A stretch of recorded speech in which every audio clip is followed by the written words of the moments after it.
I've seen recently, I put up a video of my Eagle Moss Star Trek ships, painted and non-painted.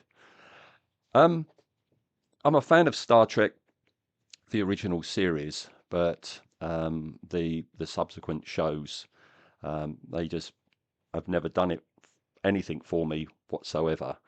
And I enjoy the spectacle of seeing uh, the the films up on the big screen, but really I'm just watching them for the special effects and the model work. And that's why over the years, anything to do with Star Trek has only ever been spaceships. Okay. Never any figure kits. I think I made a Star Trek 3 phaser, no, Star Trek 6 phaser, the big bulky one that looked like Ed 209 back in the day. I had one of them. But that's pretty much my extent of Star Trek outside of watching the original series. And apart from the Galileo 7 photo book that I bought back in the 70s, and there was that Starfleet chronology book, which was all line drawings of ships leading up to the time of Star Trek. Um, that's the only two publications I have ever owned. But then I was given this one by a workmate about, he left in 2010, so it's at least 15 years ago that he gave me this book. And because I don't buy Star Trek books, I wasn't even aware that this book existed. So he gave me this book. Can't remember why. It might be because the cover is damaged. Um, but this is a really, really nifty book. And I thought I would show you why today. All right. So it's Star Trek Sketchbook, the original series. I'm presuming there would have been one for Next Generation, etc., etc. I don't know. Haven't looked into it because, as I say, that's the bit that appeals to me. So yeah, I mean, I think in the front, I had a quick flick through I bookmarked key pages that I want to show. I think it's 1997. Yeah, copyright 1997. So it's been out for a very long time. I don't know, presumably it's still out there and you can pick one up easy enough. Um, so yeah, it's a sketchbook. And immediately, of course, you've got to talk about Walter M. Jeffries, and these are the original doodles. This is just the initial opening. That this book is very comprehensive. I was surprised how comprehensive it is. Um, so as you can see, it's divided up to the different designers. Okay, and we'll just start off. What you've got here is an awful lot of thumbnails for set designs. Okay, and they go on and on and on and are very comprehensive. So as I say, there's loads. So I'm going to go to my next bookmark. I thought this was interesting because as well as the designs, you've got a really clear shot of Cloud City. Before Star Wars, we had a Cloud City. So yeah, Botany Bay, of course, down here. All sorts of designs for space sleds. And yeah, In Search of the Enterprise. This is the whole chapter looking into all the different tryouts and thumbnails and designs. And then we're starting to get into the ones that we know. Yeah, and then you've got floor plans and designs for the set. This is really good. Really enjoyed reading this. This is all about coming up with the Klingon cruiser, and some of them I'm glad they didn't go with. I vaguely know of through my friend Alan that they revisited some of these designs, didn't they, and then incorporated them into particularly the shows that are set before the original series. So this is all very nifty. Always loved that shot in the show. Um, this, I remember these two line joints and this scale thing. This was on the side of the model kit, wasn't it? The model kit of the Klingon cruiser. So, yeah, designs for the shuttlecraft, and then the final version, all the different weapons.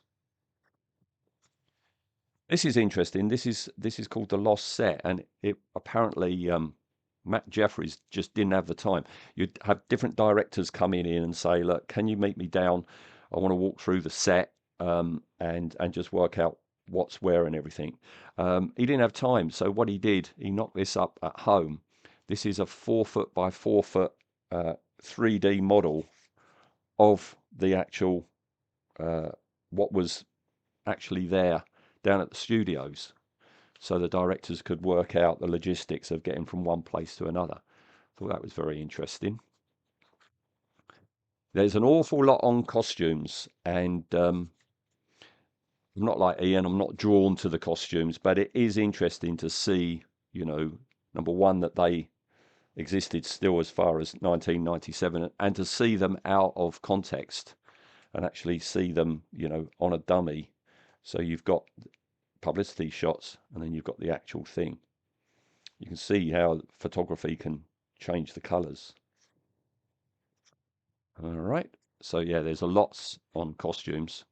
If you're into costume, yeah, you've got even samples of the materials used, and you can tell this was mid to late 60s, can't you? All right, we'll move forward because all that is costumes. See, what have I bookmarked next? Oh yeah, we're into makeup now. And good old Fred Phillips. Great reference photos.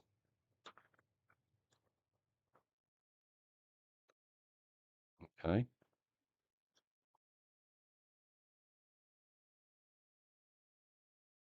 It's good, this book, because you've got a fair amount of text, but uh, a lot of the time um, it's letting the photos tell the story.